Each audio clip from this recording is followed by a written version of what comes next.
김광진 안보실장이죠 지금. 안보실장은 이제 정의용 실장으로 바뀌었죠. 바뀌셨고요. 바뀌기 전에 이제 예. 바로 직전에 보고하지 않았던 분이 김광진 안보실장. 예. 근데 오늘 제가 다른 그 보도를 봤는데 교수님 충격적인 얘기를 들었어요. 정유라 씨가 내일 들어오잖아요. 내일 3시에. 네, 그렇죠. 지금 이제 아직 출발 안 했겠네요. 내일 3시에 들어오는데 자기 아빠. 네. 누구죠? 정윤회. 윤회. 예. 정윤회가 형 아우 한 사람은 딱 한 사람밖에 없었다. 그 누구냐? 그러니까 김관진 아저씨요. 그러니까 김광진 그때 당시 국방부 장관이었거든요. 그렇죠. 맞습니다. 정윤회 씨와 김광진 국방부 장관이 무척 가까운 사이였다라고 하는 게 오늘 확인된 거예요. 예. 그 무슨 제가 진행하던 프로였군요. 그게. 이름이 생각이 안 나갖고 변화가네. 근데 그 얘기를 오늘 처음 했어요. 그 아주 특종이에요. 그러니까 우리가 이제까지 의혹을 갖고 있었던 게 사드 배치를 혹시 국정농단의 주역인 최순실이 했던 거 아니냐? 락히드 마틴하고는 무슨 관계가 있었지? 네. 그다음에 로비스트 여자 있잖아요. 네. 구속된 린다 김. 네. 그분하고 최순실 씨하고 아주 절친이라고 하던데. 네. 박근혜 전 대통령하고도. 그런데 김관진 이분이 지금 의혹의 인물이에요. 제가 보기에는. 초등학교 때 술래 잡기 이런 걸 잘했나 봐요. 네. 잘 숨기고. 아니, 그러니까 국방부 장관도 하고, 안보실장도 하고, 박근혜 정부에서 안보와 관련된 많은 일을 했던 사람 아니겠습니까? 탑에 있었던 거죠. 그렇죠. 그러면은 결국 많은 일에 연루돼 있을 가능성이 있고요. 지금 말씀하신 것처럼 최순실 박근혜 게이트에도 이 문제가 나오고 있지 않습니까? 지금 록히드 마틴하고 린다 김을 중심으로 해서 어떤 모종의 거래가 있었을 가능성에 대해서 계속 문제가 제기되고 있는데 실체가 드러나지 않은 상황이었어요. 그런데 지금 말씀하신 그 말을 들어보면 김관진과 정윤회가 가장 가까운 사이였다. 형 동생 하는 사이였다고 하면 정유라의 증언이에요. 그게. 그렇죠. 그렇다고 하면 그거는 충분히 연결고리를 만드는 가능성이 있다고 볼 수 있는 거죠. 그래서 이제 문재인 정부가 좀 더 적극적으로 이 문제를 파헤쳐서 비리를 완전 발본색원해야 됩니다. 이런 식으로 지금 김광진 전 의원도 말씀하셨지만 대통령한테 보고도 제대로 안 하는 이런 국방부 장관이 세상에 어디 있습니까 이거?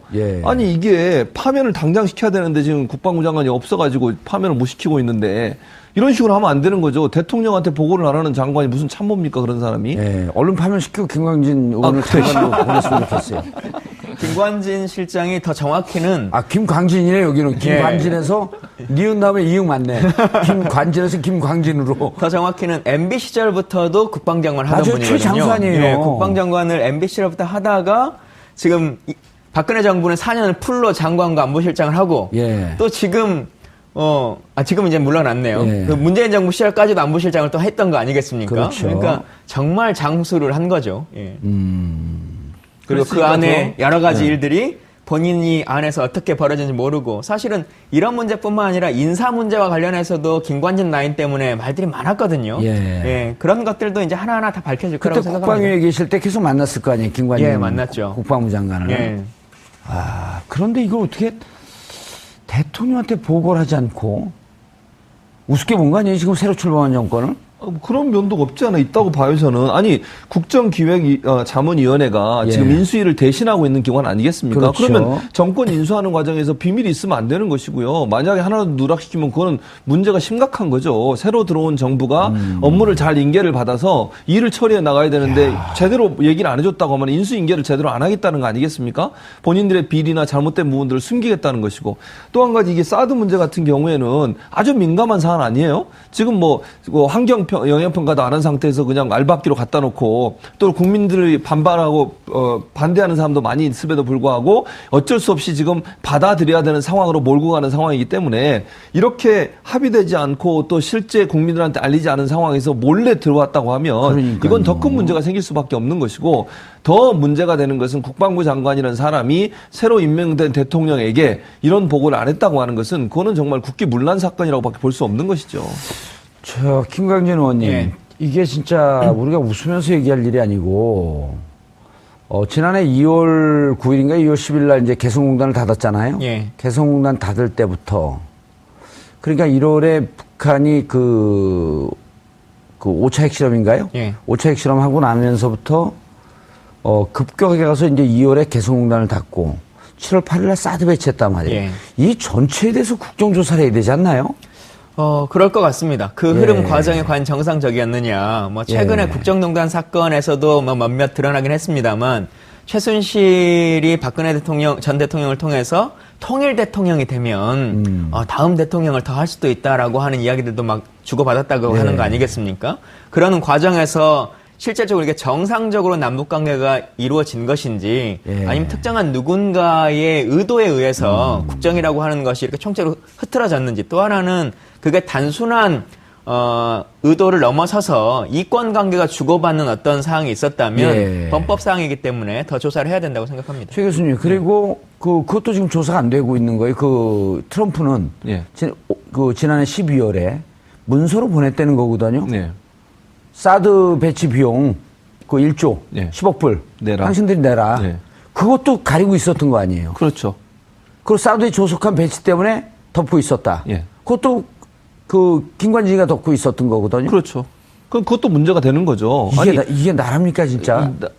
그래서 나라를 나라답게 하기 위해서 문재인 대통령 되셨으니까 제발 좀 다 조사를 해서 나라를 나라답게 만들었으면 좋겠어요. 그러니까 만약에 그때 당시 사드 들어올 때 그게 알려졌다고 하면 국민들도 분명히 반감을 가졌을 거예요. 돈 내라고 하는데 누가 국민들이 좋아하겠습니까? 사실 소파 협정에도 우리는 부지만 제공하게 돼 있지 돈을 내지는 않도록 돼 있어요.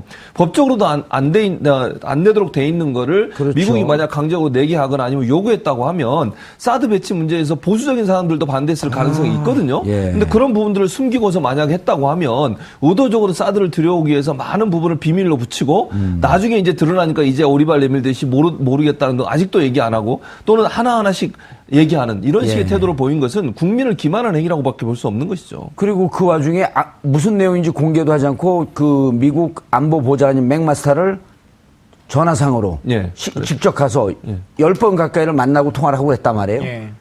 3번 정도를 가고 5번 정도의 통화가 그렇죠. 있었던 한 10번 걸로. 가까이 되는 거죠. 그래서 실제로 국내에서 여러 가지 이견들이 있거나 아니 문제가 발생할 때는 꼭 전화를 해서 아무런 문제가 없는 것처럼 정치적으로 활용을 했거든요. 미국도 입장이 그렇지 않다라고 했는데 실제로 미국의 대통령도 여러 가지 이야기를 하고 있고 또 어찌 보면 직접적으로 사드 비용 1조라고 하는 것을 말하지 않더라도 말씀하셨던 우리 소파의 규정상에 보면 한미 간에 운영하는 그 방위비 분담금이라고 하는 항목 안에 여러 가지 뭐 인건비도 있습니다만 연합자산 운영비라고 하는 것이 항목이 따로 있습니다. 그래서 한미 간에 같이 활용할 수 있는 자산에 대한 유지 비용들요. 근데 이런 건 당연히 새로운 기체가 들어오면 비용이 증가할 수밖에 없는 것이거든요. 근데 그 증가분이 어느 정도이다라고 하는 것을 국민들께 알려드려야 되는데 그걸 계속적으로 증가하지 않을 거다. 그냥 우리를 믿어달라라고 하는 얘기만 반복해 왔던 거죠. 그리고 시간 지나면 그게 거짓말로 판명이 되고. 그렇죠. 그리고는 은근슬쩍 그냥 한 2년 후에나 올라가면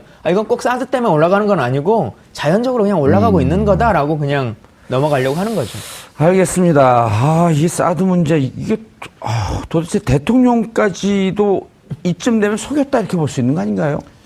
뭐 보고하지 않았다라고 하는 건데. 이게 그게 고의든 고의가 아니든 뭐 속인 거는 거의 뭐 확실한 사실이고요. 이제 검찰 쪽에 모든 핵심의 의혹에 이제 우병우가 있다면은 사정기관 쪽이나 검찰, 국방 쪽에는 사실상 이제 김관진 전 안보실장이 왜냐면은 그 F-35 들여올 때 당시 국방부 장관이었는데 국회에 나와서 정무적 판단을 했다라는 식으로 이제 두루뭉술하게 넘어간 그 문제도 있고 이게 지금 굉장히 큰 방산 비리 중에 하나지 않습니까? 업체를 선정하는 과정 속에서 임의로 탈락한 데를 나중에 뭐 선정하고 그랬었잖아요. 그렇습니다. 그래서 이제 미국의 로키드 마틴. 근데 로키드 마틴을 주목해야 될 이유가 지금 다 로키드 마틴에 걸려 있어요. 사드도 로키드 마틴이고 F-35도 로키드 마틴이고 지금 그래서 박근혜 정권 시절에는 모든 무기가 거의 다 로키드 마틴사로 교체가 됐다는 거 아니에요? 그 전에는 이제 보잉 쪽이 주로 이제 많이 그 무기 구매처였는데 로키드 마틴이 이제 급 부상을 했고요. 그래서 뭐 12조 원 정도가 지금 뭐 정확한 건 아닙니다만 언론 보도에 따르면 한 12조 원 정도가 이제 로키드 마틴 쪽으로 그걸 다 공개하지 않으니까. 흘러가는 걸로 이제 나와 있고요. 그 핵심적인 의혹의 중심에 지금 김관진 전 국방부 장관이자 청와대 안보실장이 지금 있는 겁니다. KF-X 때문에 2천억을 날릴 처지에 있다. 이건 무슨 기사입니까? 그러니까 이제 한국형 차세대 전투기. 한국형 차세대 전투기를 도입을 하면서 이제 F-35를 결국은 이제 미국 로키드 마틴하고 계약을 했지 않습니까? 그러면서 이제 중요한 거는 언제까지 우리가 이제 비행기를 들여올 수는 없으니까 나머지 어떤 핵심적인 기술도 이전에 받자 해서 미사일 기술이라든지 이런 것들을 이제 이전에 받기로 했는데 일방적으로 이제 파기를 해버립니다. 우리는 해줄 수 없다라고. 미국이요? 예, 미국 측에서. 예, 뭐 여러 가지 이유를 댔겠죠. 그래서 이제 한국은 난처해 진 거죠, 사실은 이 상황이. 예. 그래서 유럽 업체하고 미사일을 이제 따로 계약을 합니다. 그쪽 그래서 기술 이전을 해주나요? 예, 그러니까 기술 이전하는 조건으로 이제 계약을 했는데 갑자기 미국에서 우리 풀렸어, 괜찮아, 이제 해줄게라고 하니까 그러면 또 추가로 비용을 지불한 게 2천억 원이 지금 된 겁니다. 말씀하신 것처럼 최순실 박근혜 게이트에도 이 문제가 나오고 있지 않습니까? 예. 지금 로키드 마틴하고 린다 김을 중심으로 해서 어떤 모종의 거래가 있었을 가능성에 대해서 계속 문제가 제기되고 있는데 실체가 드러나지 않은 상황이었어요. 예. 그런데 지금 말씀하신 그 말을 들어보면 김관진과 정윤회가 가장 가까운 사이였다. 예. 형동생하는 사이였다고 하면 정유라의 증언이에요. 그게. 그렇죠. 그렇다고 하면 그거는 충분히 연결고리를 만드는 가능성이 있다고 볼 수 있는 거죠. 그래서 이제 그분하고 최순실 씨하고 아주 절친이라고 하던데 예, 그렇습니다. 박근혜 전 대통령하고도. 그런데 김관진 이분이 지금 의혹의 인물이에요. 제가 보기에는 초등학교 때 술래잡기 이런 걸 잘했나 봐요. 잘 숨기고. 아니, 그러니까 국방부 장관도 하고 안보실장도 하고 박근혜 정부에서 안보와 관련된 많은 일을 했던 사람 아니겠습니까? 탑에 있었던 거죠. 그렇죠. 그러면은 결국 많은 일에 연루돼 있을 가능성이 있고요. 예. 지금 예. 그 무슨 제가 진행하던 프로였군요. 그게. 이름이 생각이 안 나갖고 벼랑하네. 근데 그 얘기를 오늘 처음 했어요. 그 아주 특종이에요. 그러니까 우리가 이제까지 의혹을 갖고 있었던 게 사드 배치를 혹시 국정농단의 주역은 최순실이 했던 거 아니냐? 로키드 마틴하고는 무슨 관계가 있었지? 그다음에 그 로비스트 여자 있잖아요. 구속된 린다 김. 김광진 안보실장이죠 지금. 안보실장은 이제 정의용 실장으로 바뀌었죠. 바뀌셨고요. 바뀌기 전에 이제 예. 바로 직전에 보고하지 않았던 분이 김관진 안보실장. 예.